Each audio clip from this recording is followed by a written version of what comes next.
Good afternoon and welcome and Happy New Year. Today is Monday, January 12th, 2026. We are here today for a work session with the Larimer County Board of County Commissioners with our Director of Community Planning and Infrastructure and Resources.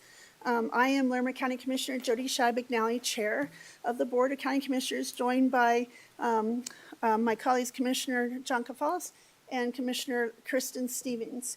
We're also joined at our table with our County Manager, Lorenda Volker. In the audience is our Assistant County Manager, Lori Cadridge, and many other amazing and valued staff. And I won't go through all the names. I'm just going to turn this over to Leslie Ellis, our Director of CPERS. Thank you. All right, good afternoon. Thank you, Commissioners. Happy New Year, since I haven't seen you yet. So we have a full agenda today, and we're very excited to have our guests from CDOT joining us today to give an update on the US 287 project, and particularly around the Red Mountain area.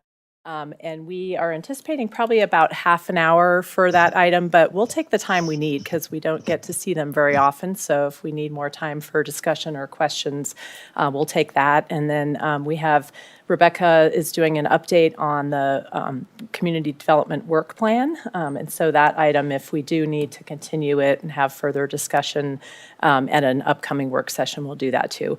And if we could just reserve 5 to 10 minutes at the end for a few other announcements, that would be great. So let me just quickly introduce some introductions. So Mark Peterson, of course, you know, our county engineer, and then we have Chris Hall Chris Spaceflew and Chad Hall from CDOT here to do the presentation on US 287. So I'll turn it over to the team here.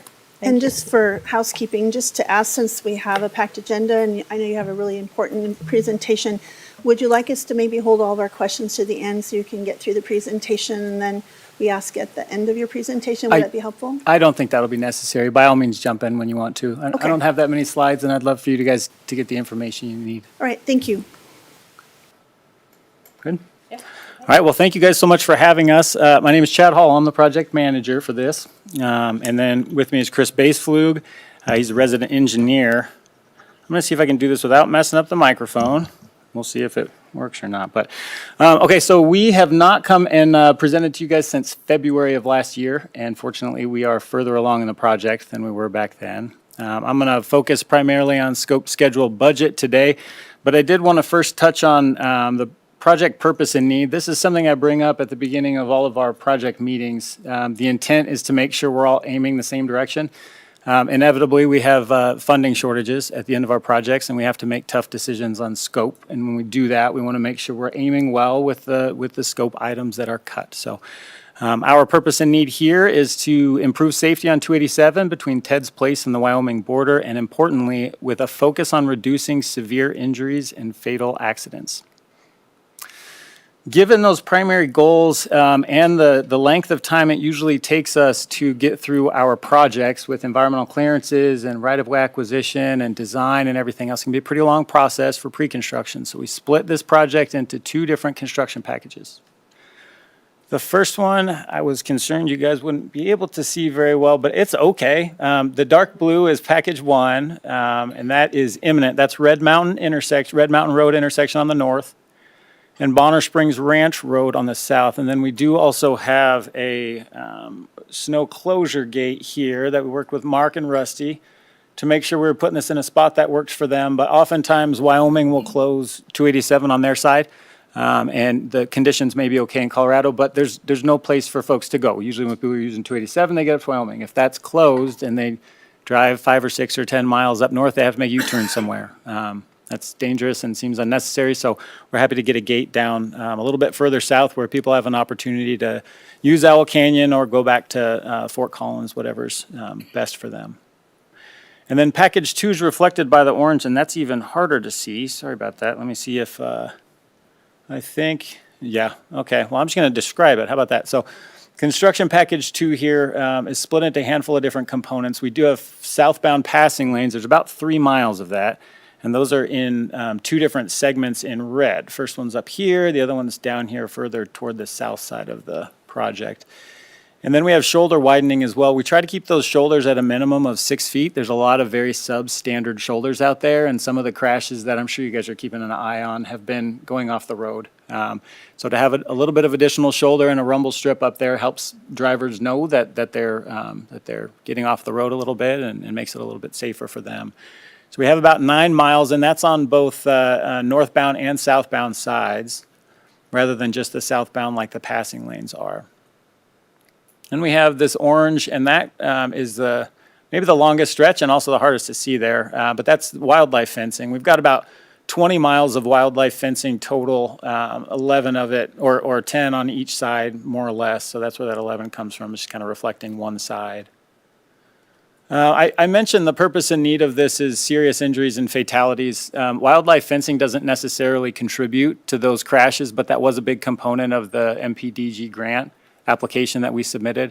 So we do still have some components that we need to take care of, even though they aren't maybe directly. Now, indirectly, you veer because there's a deer in front of you, then potentially a side slope or something that's steep can cause your vehicle to roll, and then you end up having a serious injury or fatality. But that would be a secondary rather than a primary cause of that. Then we have, this is the latest addition to the project is a bridge replacement, and that's up on Dale Creek, clear up on the north side of our project up there. We're excited to get that done as well. And then a resurfacing component too. That's probably the hardest to see. That ends right here and starts down on the south side. As best as possible, when we have these projects going on up there, we try to pile other things that are upcoming so that we only impact the traveling public once rather than multiple times for each of the different projects we have up there. Some of the projects also can't really be built on their own. The bridge replacement, it wouldn't be financially feasible to build it on its own, but because we've got a contractor mobilizing for the project already, we'll have traffic control up there, we can defray some of those costs, and we're able to do that at the same time. Certainly will impact the traveling public. All of our projects always do, and it's always difficult for them, but it will be great when we're done with it, and then we can be out of there for a time. I didn't mention also the package one will have a small component of resurfacing clear at the south side. We wanted to tie in to where NISP is tying into 287 so that we don't just have a small stretch that's not been treated. So there will be some resurfacing down there as well. Okay, I'll get into schedule. Any questions on scope?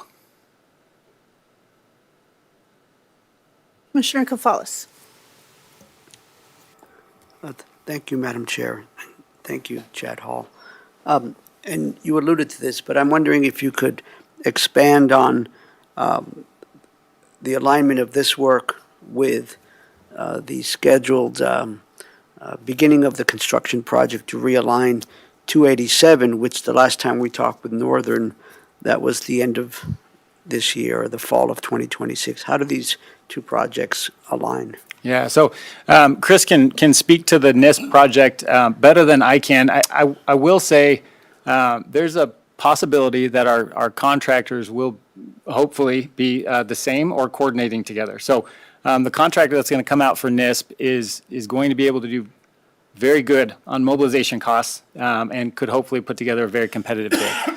They will not want to have a different contractor underneath them when they're up there building. So I've identified risks later in the presentation. That's an opportunity. It'd be a risk, but it would also be sort of an opportunity. So as far as the schedule goes, you guys probably know more than I do, but Chris, I don't know if you have anything you want to add. Yeah, we were expecting NISP to begin work last fall. That got delayed a year, so we are now expecting it this fall.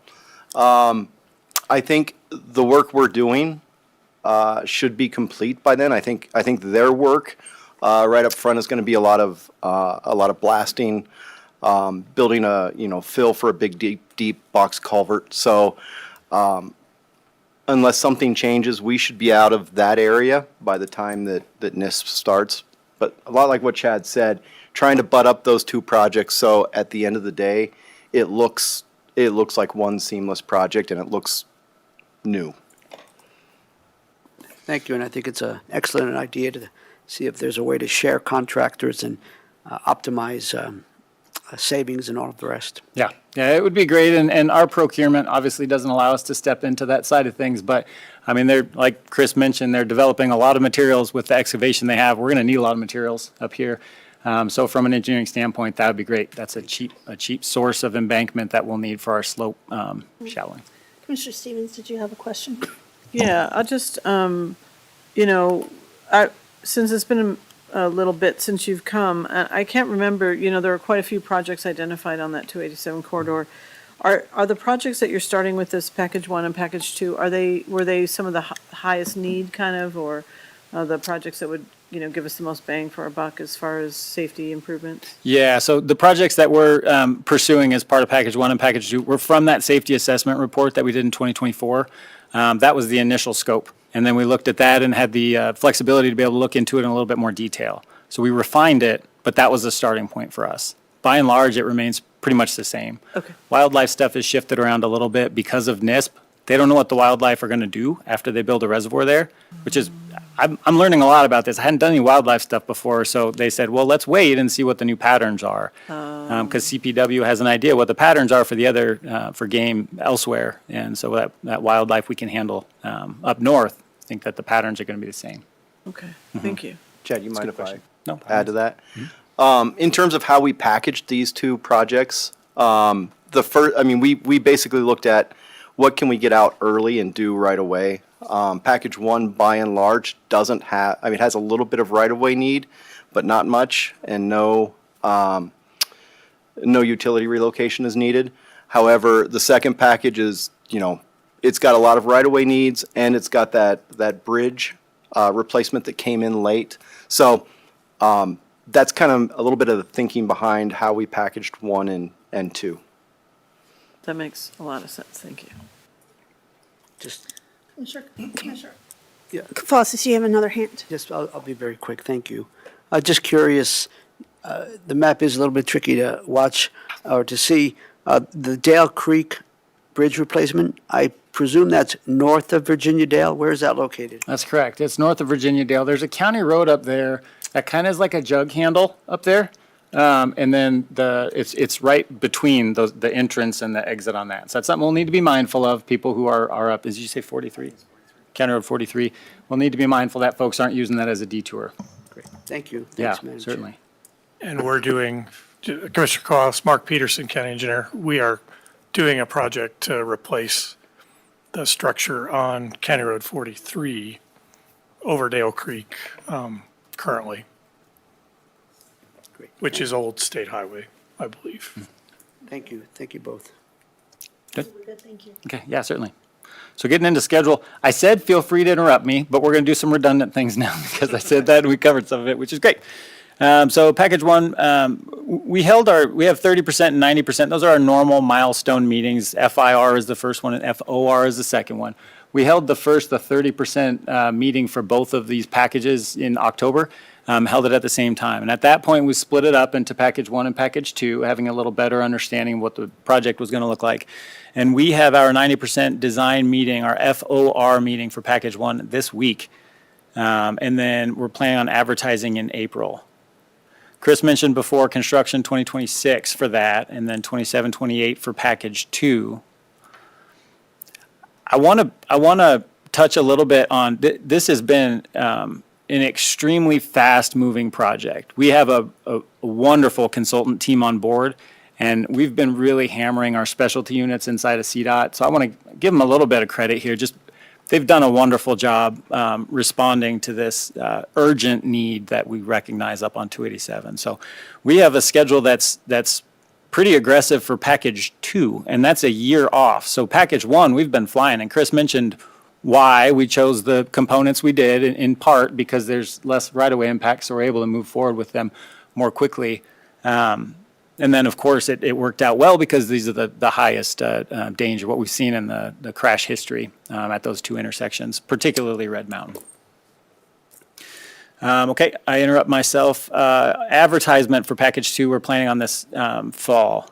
Ideally, we advertise all of our projects in the fall. There's a lot of contractors that are getting ready for the next year. We get the most competitive prices if we put them out then, and then they're all competing against each other. I'll talk about risks in a little bit more detail in a minute, but that is a risk that we're advertising in April. We've decided that's worth potentially having fewer bidders so that we can get out there and do some construction this year instead of waiting until next year. Moving on to budget. This is reminder, but it has been about a year since we've talked. So this project is primarily funded by that MPDG grant. You'll recall that was a combination of this project and a project down south on 287, Boulder County area. It's a separate effort that I'm not involved in, so I don't have a whole lot of information on that one. But the numbers reflected here are just for the upper component or our part of the project.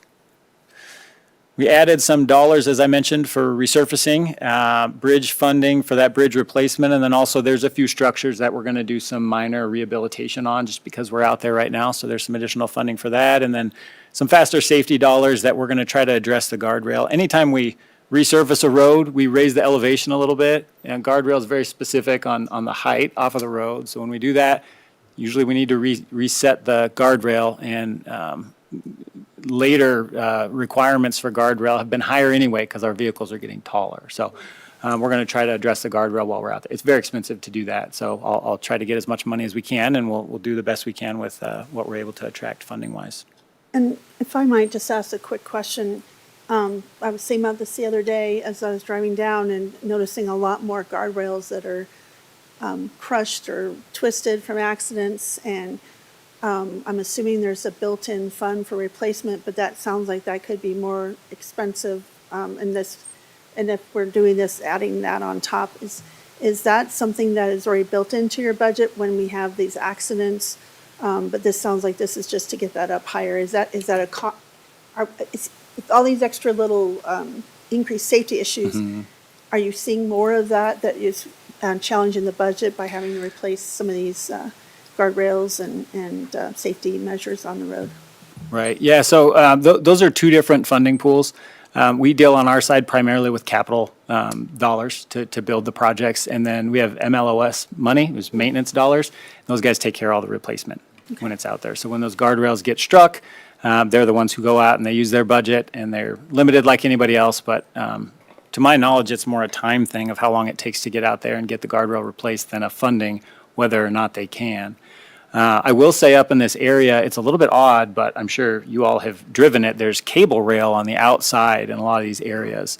For better or for worse, some people like it and some people don't like it at all. And I spoke to some of them up there who don't like it at all, but there is a benefit to it in that it can be set up again much more easily. And our guys are out in the road a lot less amount of time, so it's much safer for them to be able to do that. So we will replace the cable rail with cable where it's necessary, and likely the guardrail with the guardrail. That's a good question, but they are separate funding sources. Okay, thank you, I appreciate that. Yeah, certainly. Okay.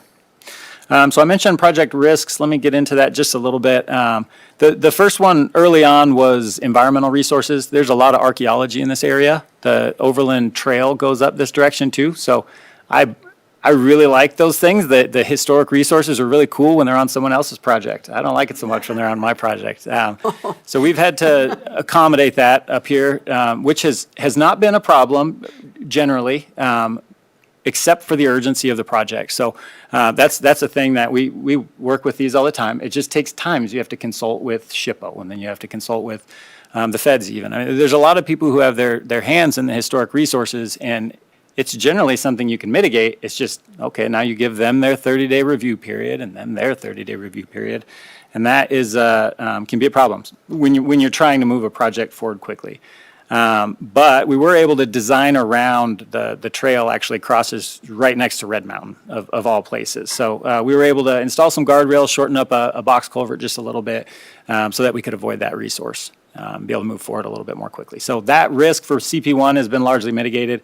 It's still a risk for CP2, but we have a little bit more time, maybe more so our normal project process time. So we should be able to handle that without too much trouble. Because of the consultations, they've been handling a lot of the package 2 consults at the same time as when they've doing the package 1, because it doesn't change the time frame much for package 1. So that was a big risk early on, still is, but maybe less so than at first. We moved into right-of-way acquisition. We do only have one property owner for package 1, which is great because sometimes those can be a little bit of curveballs, and sometimes it's just a matter of people not responding to their mail, not even opposed to the project. And frankly, when we've had conversations up there, people are really excited that we're going to be doing some work up there because people, by and large, especially the ones who live up there, know how dangerous this corridor is. So it's a good, it's a great mentality, but it's also the land isn't worth a whole lot. It's not appraised very high. So it's really easy to kind of ignore an envelope that says you get $200 if you please respond to us. That's the kind of thing that gets buried. So we're trying to be creative with how we address that and very communicative with the landowners up there to try to defray a little bit that risk. There are a lot of acquisitions for CP2, but we'll continue getting out there and visiting with the folks. A lot of good people up there.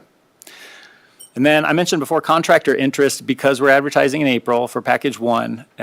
If we don't have competitive bids that are in line with what our estimate is through our Denver estimating office, we are not able to move forward with a contractor. So if that happens, which I don't think it will, but it is a risk that we don't really have any control over other than trying to communicate with the contracting community, that becomes a one package job and it starts in 2027. I want to be clear that that's a thing that could potentially happen. I really hope it doesn't. I was just bragging on our team and our folks for working so hard to get to there. They're going to be really mad at me if I tell them, sorry guys, bad news. But proud of them nonetheless. Hopefully this isn't something that we have to deal with. And then Commissioner Kafal, as you mentioned earlier, NISP and the coordination with that. So that, we see as kind of an opportunity and then also kind of a risk. The risk associated with that is if we have separate contractors. We have a contractor who's got traffic control down south, and we have our own contractor who has traffic control further north. I'm just doing the pre-construction stuff, so I don't have to worry about it. But Eric does, who's going to be doing the actual work out in the field. So that's a thing that we're aware of, and hopefully we're able to work around that. Ideally, because the contractor who's out there is interested in this project as well. So that's the majority. I don't know if you guys have any questions you'd like to ask. Thank you for the presentation and the helpful pictures. That's really great. Colleagues, do you have a question? Commissioner Kafalis? Yes, thank you, Madam Chair. Thank you, colleagues. I have 3 questions. One's very easy. That is, may we get a copy of this presentation? Absolutely. Secondly, one of the landowners up there is the Abbey of Walburga, St. Walburga. Have you had communication with those folks? We have not. You might want to check that. I mean, they're up there. They own quite a bit of land. It's sisters. They have a chapel, but it's the Abbey. Abbey of St. Walburga. Thank you. Benedictine Sisters. Thank you. Community. Yeah. So I think it's important to communicate with those folks. Yes. And my final question, and that is, what are your thoughts on how we might communicate this update to our friends in Livermore? I don't know whether we think we might want to do some kind of a community meeting, or what are your thoughts on that? Because I think if they don't already know, they'll be interested to know that we're making some pretty good progress here. Certainly. So to this point, we've been working kind of through our website and then also through the county, frankly, because the communication comes through you guys by and large. We have public relations team right now. We have personnel on board to be able to handle that. So I'm open if you guys have suggestions on the best way to move forward with that. Thanks. I think offline I could consult with Leslie and Mark and see and Rebecca to see what their thoughts are on how we might re-engage the community to provide some information. That'd be great. Thank you. Yeah. Thank you, sir. That's all. Commissioner Stevens, any further questions? No, just thanks, Chris and Chad for coming out and updating us. I think this is really great, and as you talked about, this is a really dangerous road. I mean, so dangerous that a lot of folks will take, if they're going to Laramie, will go up to Cheyenne and take I-80 over to avoid that because there have been so many fatalities. So, we just appreciate the work that you're done, and it's great to have the update, and we'll cross our fingers that you get some good bids, and we'll get started in this fall. That's great. Thank you. Thank you. Yeah, thank you, Chris and Chad. Appreciate the updates. I'm really glad to have the partnership and see the progress on this. And it's great to hear it's one of those projects that's moving quickly, and we're grateful for that because it is, something we all have been concerned about watching, and appreciate your expertise and appreciate the update very much. So, and I look forward to what we do offline I'm sure people are curious, and maybe anyone who's watching, maybe they'll get a little news coverage out there too, but this is important safety updates. So thanks for being here. If there's other further questions or anything more you think we should have asked or didn't, or anything you hope to leave us with, or parting comment or anything? I don't think I have anything other than, by all means, use the email address. I'll get this slides sent over, and feel free to reach out if you have any questions. I just quickly want to add a quick shout out for Leslie, our Community Planning Infrastructure and Resources Director. I think you and I chatted about this the end of last year. And I appreciate your follow-up, inviting these folks to get this update. So, Well, I'll pass that on because Mark did all the work. So well, thank you, Mark. thanks to both of you. The only other comment I was going to make is CDOT Chad and Chris have been meeting with us quarterly with our SCME, so they are keeping us updated on what's going on here. So we really appreciate that fact. Great. And the other thing is, I believe it was handled as a maintenance project, but they dealt with the Owl Canyon intersection and restriped that, and, greatly enhanced the safety at that intersection last year, It actually does help a great deal the way you all did that intersection, so that's excellent. Yeah, it's much easier to see the striping now, and I will say we are keeping an eye on that. It's been something that is, do we need to have more improvements there than we have already? I don't know. So we'll keep an eye on it. It's very hard to come up with a crash pattern in a year. That's usually not a good representation of how the roadway is going to function. But yeah, it's nice contrast with the striping. And just another thank you, just because of the responsiveness to Highway 287 and County Road 4, with the Elks being hit, and that intersection has quite a crash intersection. I just appreciate the quick response there from Heather and everyone to get the big signs. I'm glad they're still there. So, We'll have to pass that along. yeah, appreciate it very much. Thank you. Thanks. Thank you, Chris and Chad. Appreciate you being here.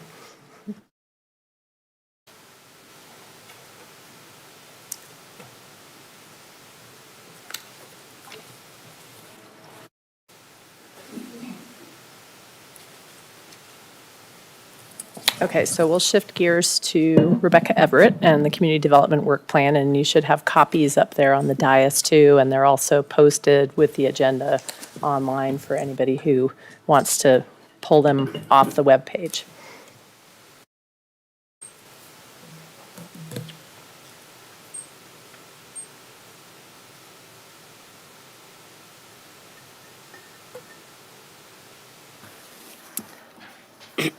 All right, good afternoon, Commissioners. Rebecca Everett, Community Development Director.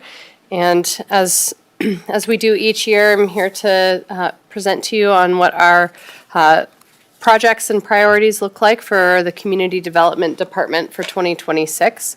This work plan this year is really a continuation of a lot of the work that's happened over the past couple years under the guidance of this board.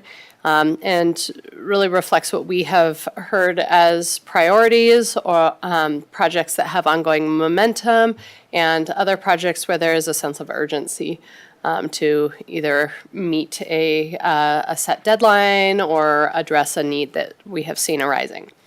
I want to start by just highlighting a few of our major accomplishments in 2025 because it was a really big year for community development. And that was supported by you all. You've made a lot of very big decisions that related to land use development, building, code compliance in the past year that has helped us to make progress on addressing a lot of community needs and priorities. So it was a big year for codes. We adopted the new 2024 package of building codes, the new wildfire resiliency code, and several land use code updates to meet state statutory requirements, new legislation, as well as addressing some needs that we had identified related to public notice, groundwater, and accessory living areas and wildfire detection as well. So trying to address community safety, public health, and otherwise stewarding our community, our natural resources, and our human health well. We made progress and adopted a new intergovernmental agreement with the town of Wellington related to growth management. That was a project many years in the making, and we're really excited, and so is the town of Wellington, to have that growth management area boundary in place, that IGA in place. Then we also finalized a growth management area boundary with Berthoud. So that goes along, those projects together go a long way towards really shaping what growth looks like at a regional scale in Larimer County, and we continue to be a leader in that area. And it plays out. We can see in the development pattern that's happening around the communities that have an established growth management area, the thought and care that goes into strategic growth. In the face of tight budgets, we spent a lot of energy seeking additional funding last year and looking at grants that were being made available at the state level, seeing where those aligned with priorities of Larimer County, not just chasing money for money's sake, but really thinking about how we could leverage the dollars that we do have to bring the greatest benefit to Larimer County residents. And we were very successful in securing grants from the Department of Local Affairs, the Colorado Energy Office, and through the Proposition 123 program, and the Colorado Water Conservation Board as well. We had a year of complex cases, both on the planning side and the code compliance side. 5 1041 permits that you all reviewed and decided on. Several major property cleanups and complex code compliance cases, including increased use of the court system to help get to compliance on some cases that have lingered and without resolution for a long time. So we are taking action to help bring relief to neighbors and on properties where there are high impacts happening. And then it was a record year of building activity as well. There was a lot of economic uncertainty last year, what the construction industry and construction markets were going to look like. We had higher permit volume, higher volume of plan reviews, higher volume of inspections, and then 8 to 10% higher range over the course of last year. Having really nice weather at the end of the year and these last couple months certainly contributed that too. The construction season has lasted a lot longer this year than it typically does, and we are still continuing to see high activity on the building side. Even as we were short-staffed in building last year with several retirements and staff departures, our customers did not see any major interruption in level of service. So we're really proud of that too. Looking at our work plan for 2026, I have the rough timeline schedule up here on screen, and the schedule that I included in your packet there is updated from what we had online in the packet. There were a couple TBDs still in the packet, and I've filled those in here to provide some perspective on how projects will be lined up and staggered. But I think the big theme here is a lot of these projects are continued projects that started prior to 2026 and are not new on our work plan. The InterGov re-implementation project, also called the NED project, which stands for New InterGov Design, that project will conclude this year, and this is the third year of that project. So we're in the final phase where we are getting ready to actually configure and build that new system, which will bring fully electronic online submittals and electronic plan review to our building, planning, and engineering customers.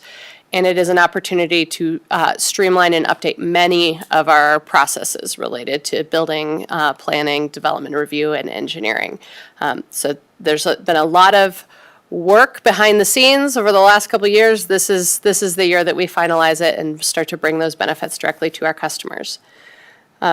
Other projects that are ongoing from last year include the Transfer of Development Rights Initiative, the Special Events Land Use Code update, implementation of the new building codes, including bringing on an energy code specialist position that is grant funded to help us really ensure that our contractors and our staff are well educated and trained on how to meet new codes. And then the next phase of the manufactured housing protective zone district, which is actually applying that zone district to some of our manufactured housing communities or mobile home parks around the county. So those are continued projects. We have some new projects as well identified. A minor update to the intergovernmental agreement with Berthoud, which would look similar to the update we did with Timnath last year to implement a growth management area overlay and revise their growth management area boundary. We do need to do a minor update to the comprehensive plan that we will integrate with that transfer of development rights project to address some new legislation at the state level. That's intended to be a very targeted, focused, minor update to the comprehensive plan, not a complete reopening of any of the policy direction that's in the plan. We also have funding for a groundwater study, which will start up in the second half of this year. We'll start by hiring a consultant to assist with that and help to scope out what we want to achieve. We will be creating a new fee waiver program for accessory dwelling units or accessory living areas that apply a deed restriction to maintain a level of affordability. That's another grant-funded project that will help us meet our affordable housing goals and needs. And then we are looking at several code updates to address either new issues that are arising, new legislation, and needs that we see. So as a follow-on to the wildfire resiliency code that was adopted in the building code last year, there are several changes that would be beneficial in the land use code as well to align with the building code and to look a little bit more broadly at properties beyond just the building itself. So looking at things like fencing, materials, landscaping, and utility placement, in particular utilities undergrounding and where and how that should be happening. So that would be a code update project. Right below that on this list is data center regulation. So we are seeing and hearing a lot nationwide and across the West and now in Colorado too, interest in placement of data centers, which can be highly energy and water intensive while not generating many jobs in exchange. And so we are evaluating the potential impacts. We are working with a graduate student from UC Denver to help us do a synthesis of codes and policies and understand what type of regulations might be appropriate for Larimer County. We are starting to hear interest in data centers in Larimer County, so we do think this is becoming a more urgent priority. And we may come back to you pretty soon to talk about whether we need to explore a moratorium or put something in place to ensure that we have time to develop regulations for this new land use. May I? Yes, please. Stop you right there, because, as you know, there was bills last year, there's special session competing bills, there's already bills on the horizon here. And it's something we've been talking in some of our association groups, and I'm curious, we have our water master plan. So we already have kind of a vision or direction, and knowing, every time I see an article, this day said it took more than all the major cities in the state. I'm very worried and concerned until we understand the consequences, impacts. Is that something that maybe you would ask for us to think about sooner than later? Because I'm not sure how this legislative session goes through May, and and there is one that's looking at incentivizing it, and there's one that's looking to kind of, and they're trying to get them to work together, but it could move quickly before we're able to respond. So I'm wondering, since we already have some things with the water master plan and some other guidance from things that we have adopted and approved, does that help get us to a more nimble spot to be able to respond in case these start coming through? So. Yeah, I think our code, we do have the little guidance, policy guidance in the water master plan. Our code itself does not have a lot of detail in it that would help us, would give us clear guidance on how to regulate a data center. So an option would be to consider a moratorium on data centers. Jenny Axmaker, our planning manager, has been working with our attorney's office to be prepared to do that quickly. So that is something we will probably discuss with you in the next several weeks, so that we can give ourselves time to monitor what's happening in the legislature, understand how other communities around the country are addressing this issue, see if there are some model codes, best practices out there, and figure out what is going to be best customized to Larimer County as well. Thank you. Commissioner Stevens? Yeah, is that allowed to be something that we consider under 1041, or because it's not expressly announced? Yeah, it it's can't be? not an activity of state interest Okay. under 1041, and so that, Have to- I believe, would require a change in the statute Gotcha. to add data centers to the list. I think to the extent that a data center is maybe paired with another use like a solar array or something else that might be subject to 1041, that could be a way to pull it into 1041, but it's not explicitly listed as an activity of state interest. So we could have a standalone kind of in the land use code, though, requirements around it that potentially even mirrored some of our, our requirements for 1041 too. Yes, we could create a new land use for data centers, define what falls into that land use and develop regulations around it, similar to what we've done for oil and gas or for 1041 projects. Do you think with some of the bills that Commissioner Shattuck McNally was talking about, will there be any attempt to preempt anything that we're doing at the local level in that space? Because there's just some people that are more excited about these than others, right? And so. Yeah, I don't know. I think that is something we'll be monitoring and remains to be seen. Okay, thank you. So that's a project that's kind of new on the list. This is the first time we've brought this up, but we wanted to emphasize that there is some urgency around that and really understanding how it could affect Larimer County.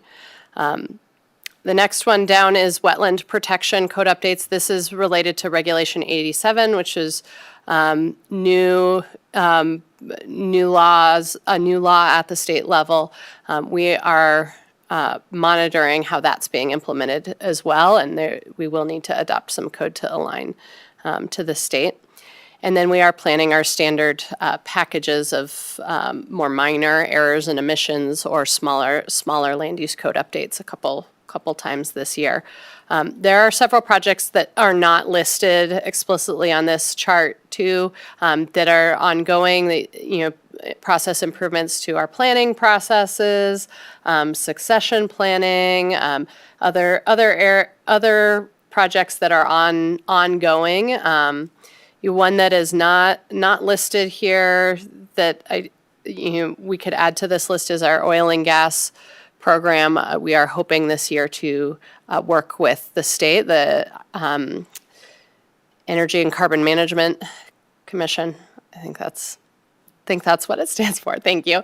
To fully plug and abandon the Prospect Energy well sites, and so that's another project that we don't have on the schedule yet, but we are hoping to be focused on this year. And then we will continue to have planning cases, co-compliance cases, and then our standard workload in the all three of our divisions, building, code compliance, and planning. So it is looking to be a pretty full work plan for us in 2026.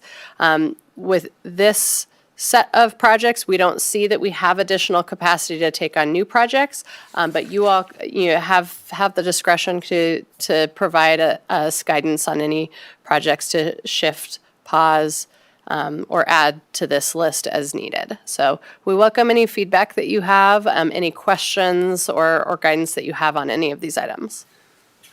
Real quick, can you just maybe help me with this, this slide? When I look at, things going to 2027, am I making the assumption that, those things, the implementation or the groundwater study going into 2027, can I make the assumption that'd be first quarter, or are you thinking it goes longer than first quarter? Because I see one little column, or is it just kind of unknown, just 2027? I'd say it's unknown because we haven't started the procurement process to hire a consultant and define the scope. We do not have a tight limitation on the grant funding for the groundwater study. So we don't have, I think we have three years or so to spend that grant funding. So we have the time to make sure we give that project the time it needs, and we'll probably work with a consultant to determine the right schedule. Excellent. Commissioner Cafalas, I see your hands raised. Yes, Madam Chair, thank you. Thank you, Rebecca. I have a couple of questions and then just some affirming comments. Bless you. One is regarding the implementation of the EnerGov, the NED project. We're apparently able to do building permit applications electronically, and by the end of the year, all of the other submittals will be done electronically. So I think, if I'm understanding correctly, that's great. And related to that, and based on a special time we had together a year and a half ago, in terms of improvements, customer experience, one of the things we had talked about was when someone comes into the third floor and meets with a planner preliminarily, that someone could, help me with this, but basically kind of follow the project throughout so they're not feeling like they're being handed off. Are we also making progress there? And then finally, related to process improvements, staff reports, are we going to figure out a way, when we have 500-page 1041 applications, to put links different to make it easier? I hope that makes sense, what I've just packaged in. Yes, yeah, I can respond to all of that. All of those are things we hope to make progress on this year. So first, on online applications and electronic plan review, we do not yet have all of our building permits available for online submittal and review yet. We made some progress last year in getting all of our utility permits converted over to online. But new residential and commercial are not yet online permits. By the end of this year, our project schedule at this point is to go live with the new EnerGov system by the end of December, and at which point, yes, all building permits, all planning applications, all engineering applications, we could accept online through our customer portal. They could be reviewed fully electronically. There would not be a need for any paper submittal or paper management, and there would not be a need for somebody to physically come into the office if they did not want to. Payments included, those could be handled online. We will always still have the option for people to come engage with us at, whatever way they are able to. So if somebody does not have internet access or does not have a smartphone, we will always offer other options for those customers who need either additional assistance or special accommodation. On planning process improvements and the idea of having a single point of contact that can follow cases all the way through. We are working toward that the NED project and rebuilding that system will help us get our processes aligned in a way that somebody can be assigned and be coordinating more directly in the system, which will help us shift some of the roles there. It also relates to several team members' job descriptions and how we assign work within the department, and that's something that Jenny is really focused on. And then on staff reports, yes, we anticipate a conversation in probably the next month or so to talk about improvements to staff reports and what we can do there. And we are continuing to try to find ways to make those packets more manageable. Did you have further comments or questions, Commissioner? Okay. And just mindful of the time. Yes, Madam Chair. Thank you very much. That's great news. Will there be a way to address the issue that's come up over the years? As someone who has a better sensitivity or understanding of ag-related issues, I mean, I'm sure you know all the details of that, but related to having a planner or one-stop shop kind of thing, how will we accommodate the needs of food producers who may not be as nuanced with all of this planning stuff? I know that that is something that is top of mind for the Extension Office in their work with Ag Advisory Board and ag producers, and they've brought that to us as a suggestion of whether we could have someone follow be a little bit more, have more expertise in ag operations and help provide assistance. It's not something that I think with our current staffing levels we're able to fully commit to, but we want to see where there are opportunities and see if that's something that we can help support and at least make sure there are good transitions from one staff member to another, whether that's going from planning process into the building process, or trying to assign staff who have good familiarity with either the small business operations or ag operations. So it's something that we are thinking about, but don't have a necessarily the plan or staffing in place yet to commit to. Commissioner Stevens, did you have any questions? No, just wanted to express my support for the work plan for the upcoming year. I think these are great projects. I'm personally excited about the mobile home park preservation zoning, so I'm excited that we're going to get to that piece. And just, maybe in the future, like, it sounds like the cottage cluster housing type is going to be postponed because maybe there's not so much interest and there might be in the future. And so, maybe when, interest rates drop or, certain, things happen, maybe there will be more interest in that because I am still sort of interested in sort of having an off-the-shelf kind of project that can be sort of handed to someone that might not require maybe as much, process to kind of get through, like this is something we've already approved. I see a lot of communities that are doing that, it kind of speeds up the process. And so I really like that. So at some point when we are ready for that, I'm definitely interested in reviving that. But I do understand that it's not top of mind right now and top priority. And just really appreciate the list of all the things that you've done through the past year. Remarkable work because, statutorily you had a lot of things kind of thrown at you in addition to the work that we already wanted to get done. So just want to say, with more building permits and, you have all done a really great job. And so thank you. Thanks, Commissioner Stevens. So, of course, I still would like to see the education and the lighting code update. I know that we had a lot of things thrown at us this year, and so I do appreciate all that you have accomplished. I happen to, I know the packets, we had 5, 1041s. I have to really commend you and your team for all the things you did and all the record-breaking years on top of all of that. I think they all went very well, and I think there have been some really impactful changes to the packets. I know there's the links in those, but when I print them out, I can't click on the links. So I think there's a give and take there, and I just want to make sure that we're kind of thinking about kind of a general, how it fits for all of us and not, because it might not work for all of us to have everything in links, because sometimes I like to have it and, with my eyes and saving my screen eyes, be reading something and not always on the computer and attached to a device. But and I know it's paper, but I try to recycle all that. So I wanted to share that. The question I have really quick, I appreciate the weed code being implemented so quickly, because I still hear from a lot of folks they're having trouble, but I appreciate Eric and helping get that done before he left. I think that's really shows it can be accomplished. But when you talked about and I'm trying to be mindful of the time, but the question I have is when you talk about the record-breaking year, and the revenue and the highest, and the amount of staffing changes, still trying to meet those deadlines and come out quickly. That means things had to be shifted. That sounds like a lot of money, but I know that also is a lot of staff time and capacity.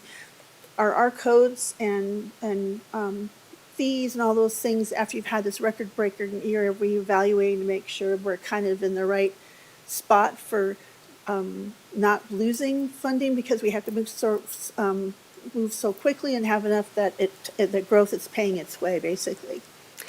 We have not done a recent fee study for either building fees or planning and engineering fees. I think it's been 3 or 4 years now since we did our last overhaul.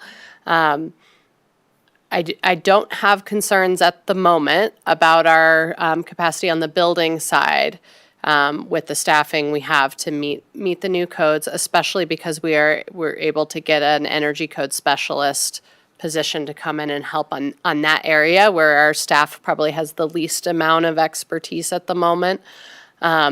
We have great support from our sheriff's office and fire districts on the wildfire resiliency codes and a lot of expertise to help with there. So I think it will be a regional team effort to implement these new codes, and that will help us all kind of lift the load together. We are probably going to be due pretty soon for a new fee study to evaluate if we're getting the right amount of cost recovery. Great, because I still think, like Commissioner Stevens wondering and my wondering, since those are still some things we, would like to see advance, does that speak to trying to have more capacity, help you give more capacity? It might be another year, especially if we have these data center things, that might grow into a big gnarly thing, and if we never know, maybe a 1041 is going to pop up. And so just giving you all that nimbleness and flexibility and just trying to be kind of thinking, I know you guys are watching that, but I'm also sensitive, making sure we give you kind of thinking about those fees and making sure you have what you need to meet, we want the best customer experience, but also this was quite an unusual year in 2025, as you've shown, and I'm just wondering if we need to support you rethinking, making sure you have what you need. So I'm just curious, because since we have the ability to change fees, I just feel like that might be warranted, so. Yeah, and that's something we can take a look at in the budgeting process this year and really evaluate what are our needs and what do we have available as resources. Yeah, thank you. Any other comments? Okay, thank you all. This is really well done today. I appreciate that. Thank you. Yep, so are ready for updates? Yes, so I have just one update, and then I know Leslie has some updates as well. We have hired a new county building official. We're very excited to bring Mike Williams into our community and into the county. He starts next Thursday, January 22nd. He's coming to us from Pinellas Park, Florida. He has experience in the Midwest and in Florida. He brings a lot of disaster management and recovery experience in addition to building expertise. And we're very excited to bring him onto the team. Thank you, and express our welcome, and glad he's on the team. So I guess that's your updates. So Leslie, you've got 2.5 minutes. Okay, I will be quick. So, couple things. In engineering, we wanted you all to know that our team is working with community and doing some open houses and neighborhood meetings for prospective PIDs, plan improvement districts. And they're on, all 3 of these neighborhoods are on the road and bridge surface maintenance suspension list due to the pavement conditions. So the meetings are happening. Lakeshore Gardens is tonight, down in the Loveland facility, our Loveland office. On next Wednesday, or let's see, this coming Wednesday, is Fort Collins Air Park. And then we have Dean Acres coming on the 22nd. So there's a few of those coming up. And if you get emails or questions, please direct them to our engineering staff, Katie Bilby or Mark or Matt Johnson can help with that.